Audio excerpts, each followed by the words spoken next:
Hey guys, Laura here. Today we're going to be going over a tutorial on how to do back squats if you have never back squatted before.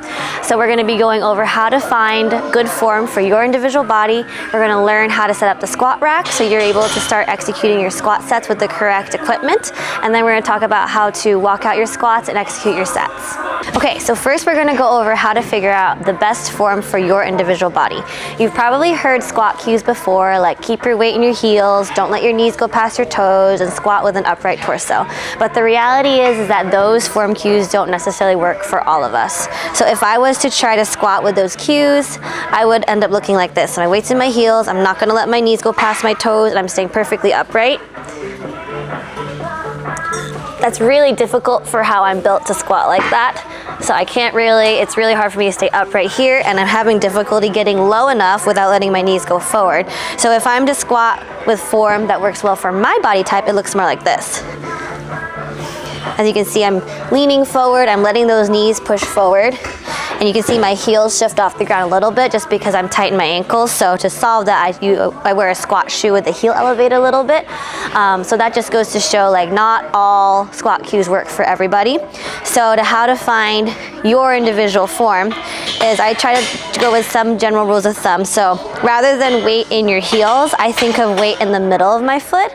And then I think break the hips and knees, hips and knees equally in a way that you can keep your balance in this part of your foot, okay? So for me, again, that looks more like this rather than like that, where I'm sitting back super hard.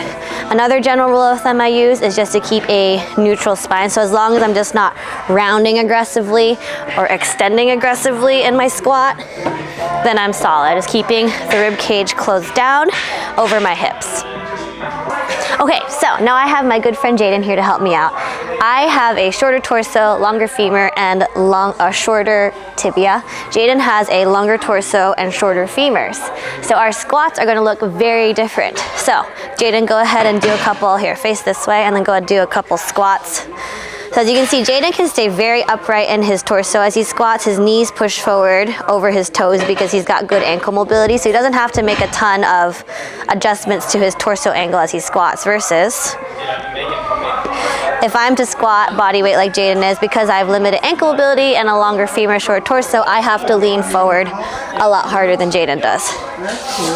Okay, so now I'm going to show you how to adjust the squat rack to match your height for back squats. So you don't want to start with the bar too high or too low, because that's going to affect how you can unrack your squat and walk it out. So on this one, as you can see, this is pretty high for me. You want the J hooks, these guys, to be around armpit height. So I'm just going to adjust this down to my height. And a lot of squat racks will have numbers on them. They're on this side, unfortunately, so you can't see them, but a lot of them will have numbers on them to make it easier to match up the holes from left and right. So I'm going to bring it down to about there, and that might still be a little high, but that's more appropriate for my rack height. So we're going to bring both of them down.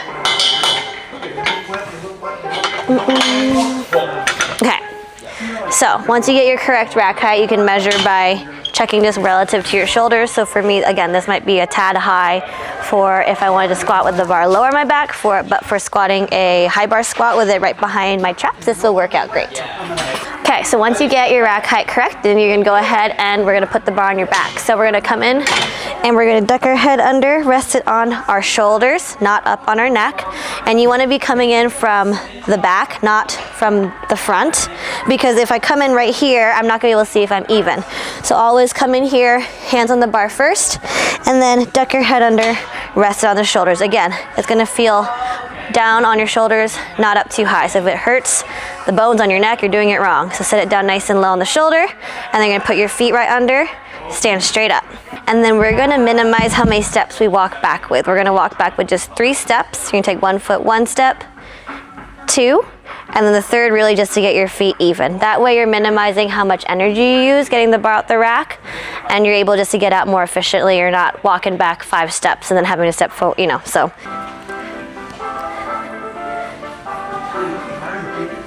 And then once your set's over, walk it all the way into the rack, touch the back of the J hooks, and then set it down so you don't miss the re-rack.